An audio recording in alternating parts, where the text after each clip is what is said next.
Hello friends, welcome to W S cube tech. मैं वीरेंद्र।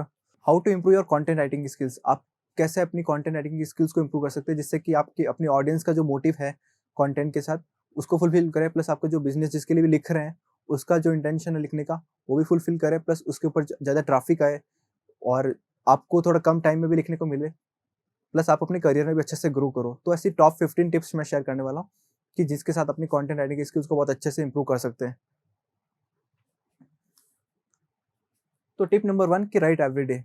जैसे कुछ है ना, कंटेंट राइटर ऐसे भी होते हैं जो फुल टाइम वर्क नहीं कर रहे थे, कुछ फ्रीलांस राइट प्रोजेक्ट्स पे वर्क कर रहे होते हैं फॉर एग्जांपल कभी उनको नहीं मिले प्रोजेक्ट्स वगैरह तो वहाँ पे स्किप ले लेते हैं, ब्रेक लेते हैं। कुछ ब्लॉगर्स होते हैं जो अपना उनका फुल टाइम वर्क कुछ और है, बट एज एन इंटरेस्ट से वो ब्लॉगिंग कर रहे हैं, तो वो फुल टाइम नहीं लिख पाते। कभी जब उनको टॉपिक या टाइम मिला उस हिसाब से वर्क किया उन्होंने, या फिर कुछ साइड प्रोजेक्ट्स के वर्क कर रहे हैं, कुछ उनका दूसरा फील्ड है लेकिन कंटेंट का भी इंटरेस्ट है तो वो कुछ प्रोजेक्ट्स पे वर्क कर रहे होते हैं। तो इसके साथ आपको ध्यान रखना है कि कंटेंट राइटिंग में अगर ऐसे लोगों को अगर अपनी स्किल्स इंप्रूव करनी है तो हर दिन कुछ ना कुछ लिखना चाहिए आपको। 500 वर्ड का भी अगर आप कुछ आर्टिकल या कुछ कंटेंट लिख लेते हैं तो वहाँ पर आपकी थोड़ी स्किल्स इंप्रूव रहती है और आप राइटिंग से थोड़ा फैमिलियर बन जाते हैं। Then read what you want to write about. जिस भी नीश या इंडस्ट्री के लिए आप कंटेंट लिखने का प्रेफरेंस है आपका, उससे रिलेटेड कुछ ना कुछ पढ़ते रहिए। फॉर एग्जांपल आप डिजिटल मार्केटिंग का कंटेंट लिखने का बहुत अच्छा इंटरेस्ट है आपका, तो कुछ ऐसे ब्लॉग्स वगैरह फॉलो कर लीजिए जिन पे रेगुलर कंटेंट डिजिटल मार्केटिंग का आता हो। फॉर एग्जांपल नील पटेल का ब्लॉग पढ़ लीजिए, आप बैकलिंक को पढ़ लीजिए, हबस्पॉट पढ़ लीजिए। वहाँ पर आपको कुछ नई नई टिप्स वगैरह मिलती है जिससे आपको बहुत कुछ सीखने को मिलता है और अपनी राइटिंग को इंक्लूड करके अपने कंटेंट में एक्सपर्टीज को इंक्लूड कर सकते हैं। Then tip number 3, create an outline. आपको हमेशा एक कंटेंट जो भी लिख रहे हैं उसका आउटलाइन क्रिएट कर लेना। चाहे आप ब्लॉग पोस्ट लिख रहे हैं, चाहे वेब पेज कंटेंट लिख रहे हैं, ईमेल लिख रहे हैं, केस स्टडी लिख रहे हैं, कोई भी कंटेंट लिख रहे हैं, आपको पहले उसकी आउटलाइन क्रिएट कर लेनी चाहिए कि टॉपिक्स में क्या-क्या होने वाले हैं, हेडिंग्स कौन-कौन सी होने वाली हैं और हेडिंग्स के हिसाब से आप कंटेंट कवर करेंगे उसमें। इससे ये होता है कि बहुत बार होता है कि अपन जब आउटलाइन क्रिएट नहीं करते और फ्रीली लिखने में चले जाते हैं, तो क्या होता है कि कुछ पॉइंट्स ऐसे होते हैं कि जो हमको इस इंट्रोडक्शन में डिस्कस नहीं करने थे, बाद में करने थे या फिर किसी दूसरे पॉइंट में कवर करने थे। फिर याद आता है कि वो पॉइंट तो यहाँ पर कवर करना था। तो ये चीज़ आपको चैलेंजेस नहीं होते, प्लस आप उसमें कम थोड़ा टाइम भी सेव होता है आपका, क्योंकि आपको पहले से पता हो जाता है कि ये कंटेंट का स्ट्रक्चर रेडी हो चुका है, उसके हिसाब से मुझे कंटेंट लिखना है, तो थोड़ा टाइम बचता है आपका। Then choose simple words. आप जो भी आप टॉपिक पे वर्क कर रहे हैं, तो पहले उसकी टारगेट ऑडियंस पता करनी चाहिए कि ये ऑडियंस कौन है इसकी, उस हिसाब का आपको टोन एंड पिच यूज़ करना है। और जो फ़ैमिलियर वर्ड्स होते हैं, जैसे फॉर एग्ज़ाम्पल आप किसी स्टूडेंट्स के लिए स्टूडेंट्स आपकी टारगेट ऑडियंस है, कोई एजुकेशन फर्म के लिए आप कंटेंट लिख रहे हैं। तो स्टूडेंट्स कौन-कौन से वर्ड्स प्रेफ़र करते हैं, फ़ैमिलियर किन-किन वर्ड्स से ज़्यादातर होते हैं, वो यूज़ करने हैं। सिंपल और फ़ैमिलियर वर्ड्स यूज़ करते हैं तो दूसरा बेनिफिट ये है कि लोग उससे ज़्यादा रिलेट कर पाते हैं, उसमें ज़्यादा प्रेफ़र करते हैं आपके कंटेंट को। जैसे आपने देखा होगा चेतन भगत की नॉवेल्स पढ़ते होंगे तो बहुत सिंपल वर्ड्स यूज़ करता है। उसका सिंपल वर्ड्स यूज़ करने का मतलब ये है वहाँ पर, उसका मोटिव ये है कि क्योंकि इंडियन इंडियन ऑडियंस है उसकी, जहाँ पे लोग थोड़ा इंग्लिश के साथ स्ट्रगल करते हैं। वो चाहे तो बिल्कुल बड़े-बड़े वर्ड्स यूज़ कर सकता है, अपनी उसकी वोकैब्युलरी ऐसा नहीं कि अच्छी नहीं है। तो वो चीज़ आपको भी पता होनी चाहिए, आपकी वोकैब्युलरी बिल्कुल अच्छी होगी, बड़े-बड़े वर्ड्स आते होंगे आपको, लेकिन आपको सिंपल वर्ड्स यूज़ करना है जिससे कि हर कोई उसको अच्छे से समझ पाए विदाउट कोई डिक्शनरी को प्रेफ़र करने या फिर कुछ सेंटेंस को स्किप किए बिना। Then tip number 5, keep sentences and paragraph short. आपको सेंटेंसेस और पैराग्राफ जो है उनको हमेशा शॉर्ट रखना है। जैसे कि सेंटेंसेस की लेंथ आपको बताता हूँ 15 टू 20 वर्ड्स मैक्स होनी चाहिए आपकी। और कहीं वेब पेज पे कंटेंट लिख रहे हैं तो आपको ट्राई करना है कि वो भी आपके 10-15 वर्ड तक हो जाए। ब्लॉग पोस्ट में आप 20 वर्ड मैक्स जाइए। इससे क्या होता है कि आपके कंटेंट का स्ट्रक्चर अच्छा हो जाता है। दूसरा, रीडेबिलिटी इंप्रूव हो जाती है, लोगों को समझने में दिक्कत नहीं आती। और पैराग्राफ्स की बात करें तो 3 टू 4 लाइन्स आपको हर पैराग्राफ में ही रखनी है। ज़्यादा लंबा पैराग्राफ नहीं हो सकता है तो 2-3 लाइन में ही उस पैराग्राफ को आप सम अप करने की कोशिश करना है। Then tip number 6, use editing tools. आपके कंटेंट को और अच्छे से अगर इंप्रूव करना है आपको लिखने का, आपने फर्स्ट ड्राफ्ट रेडी कर लिया, उसके बाद आपको एडिटिंग टूल्स यूज़ करने हैं। एडिटिंग टूल्स जैसे फॉर एग्जांपल ग्रामरली है, हेमिंगवे है, तो वहाँ पर आपने यूज़ कर ली, वहाँ से आपको सजेशन मिल जाता है ईज़िली कि आपकी कहीं भी आपने ज़्यादा कोई पैसिव वॉइस यूज़ नहीं करी, क्योंकि एक्टिव वॉइस ज़्यादा आपको यूज़ करना चाहिए अपने कंटेंट में। तो वहाँ पे आपको बता देगा कि पैसिव वॉइस कहाँ-कहाँ यूज़ किया आपने। आपके कहीं पे ग्रामेटिकल मिस्टेक्स है, कुछ पंक्चुएशन मार्क्स वगैरह मिस्टेक्स वगैरह रह जाती है, तो आपको इंप्रूव करने का सजेशन मिल जाता है और आप ईज़िली बिना कुछ दूसरों की हेल्प लिए वहाँ पर अपना खुद से ही सारा कुछ इंप्रूव कर पाते हैं। और गूगल डॉक्स और माइक्रोसॉफ्ट वर्ड में भी कुछ सजेशन मिलते हैं, तो उनको भी आपको पहले फॉलो कर लेना है। और फिर जैसे कि ग्रामरली या हेमिंगवे फ्री टूल्स हैं, आप इज़िली वहाँ से यूज़ करके अपने कंटेंट को अच्छे से इंप्रूव कर सकते हैं। देन अपने हेडलाइन और जो इंट्रोडक्शन पार्ट है, उस पे बहुत अच्छे से फोकस करना है, क्योंकि हेडलाइन जो होती है आपकी जैसे समझ लीजिए आपके कंटेंट कहीं रैंक कर रहा है गूगल पर, तो वहाँ पर हेडलाइन शो हो रही होती है आपके कंटेंट की। तो हेडलाइन जब इम्पैक्टफुल होती है तो उस पे क्लिक आने के चांसेस बढ़ जाते हैं। दूसरा इंट्रोडक्शन, जब क्लिक आ गया आपके वेबसाइट पर, यूज़र आ गया, चाहे वेब पेज पे आया, चाहे आर्टिकल पे आया, तो जब फर्स्ट पार्ट होता है वो होता है इंट्रोडक्शन। इंट्रोडक्शन से अगर आपने उन्होंने अटेंशन ग्रैब कर लिया और उसको इम्प्रेस कर दिया, तो ही आगे का आर्टिकल पढ़ने के लिए जाता है वो। तो इन दोनों पे बहुत अच्छे से फोकस करना है आपको। देन जॉइन सेमिनार्स, वेबिनार्स वगैरह, कुछ इवेंट्स वगैरह होते हैं जिसमें आपको लगता है कि मेरे लिए बहुत कुछ है उसके अंदर।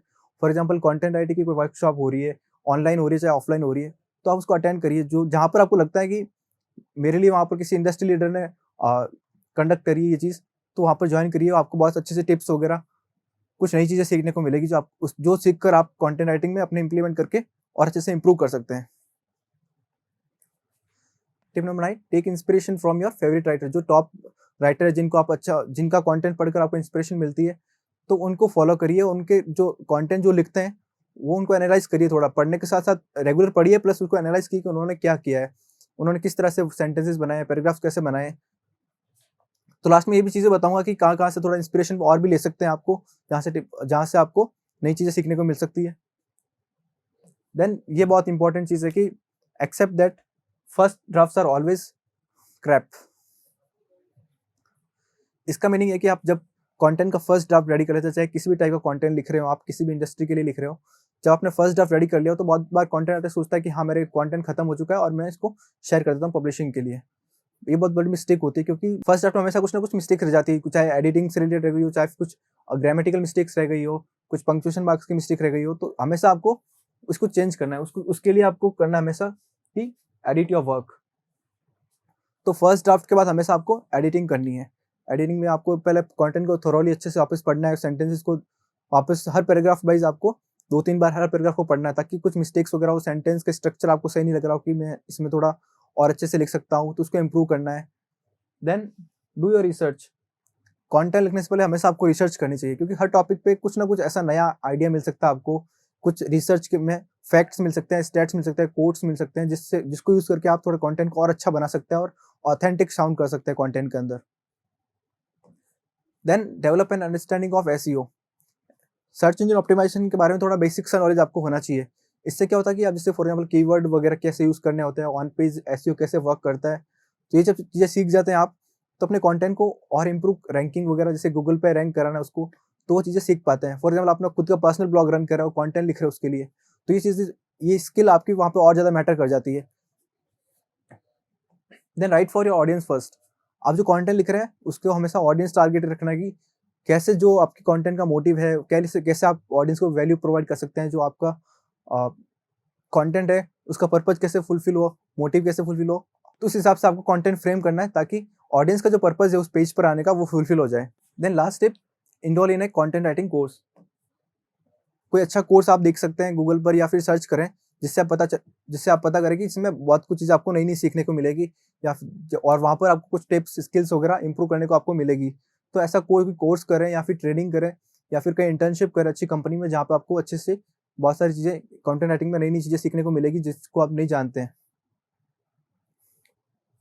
द लास्ट पॉइंट, कुछ ऐसे ब्लॉग्स वगैरह हैं, कुछ ऐसे जिनको आप फॉलो करना चाहिए आपको। वहाँ पर आपकी राइटिंग स्किल्स इंप्रूव करने के लिए बहुत सारी नई नई टिप्स मिलेगी, प्लस उनका खुद का जब स्ट्रक्चर और कंटेंट वगैरह आप देखेंगे, तो आपको एनालाइज करने के बाद पता चलेगा कि उन्होंने कैसे वर्क किया। फॉर एग्जांपल हबस्पॉट है, हबस्पॉट जब आप कोई भी मार्केटिंग से रिलेटेड कुछ भी सर्च करेंगे तो हबस्पॉट हमेशा रैंक करता है।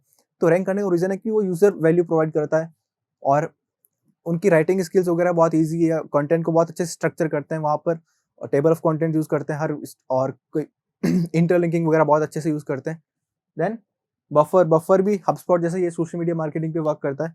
देन कॉपी ब्लॉगर है, जो इसमें आपको कॉपी राइटिंग की बहुत अच्छी अच्छी टिप्स मिलती है कि वेबसाइट के लिए कैसे कंटेंट लिख सकते हैं अच्छा।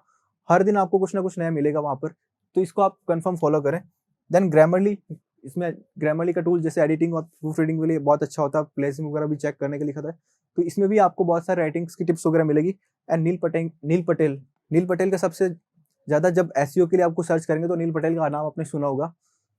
तो नील पटेल का ब्लॉग है, वहाँ पर भी आप देखेंगे तो एसईओ में वो क्यों रैंक करता है, क्योंकि उसने कंटेंट अच्छा है, क्वालिटी कंटेंट है, कॉम्प्रिहेंसिव कंटेंट शेयर करता है, सबसे मेन पॉइंट है। और उसके सेंटेंसेस और पैराग्राफ जब आप देखेंगे, एनालाइज करेंगे, तो सेंटेंसेस बहुत छोटे होते हैं, पैराग्राफ बिल्कुल 2-2 लाइन के या 1-1 लाइन के पैराग्राफ्स लिखते हैं। तो ये चीज़ें इन कुछ जो ये वेबसाइट्स वगैरह ब्लॉग्स वगैरह हैं, इनको आप फॉलो हमेशा आपको करना चाहिए, जिससे आपको बहुत सारी चीज़ें इंप्रूव करने को मिलेगी। तो ये कुछ टिप्स और वेबसाइट्स वगैरह थी, जिनको आप फॉलो करके अपने कंटेंट राइटिंग की स्किल्स को बहुत अच्छे से इंप्रूव कर सकते हैं। Thank you.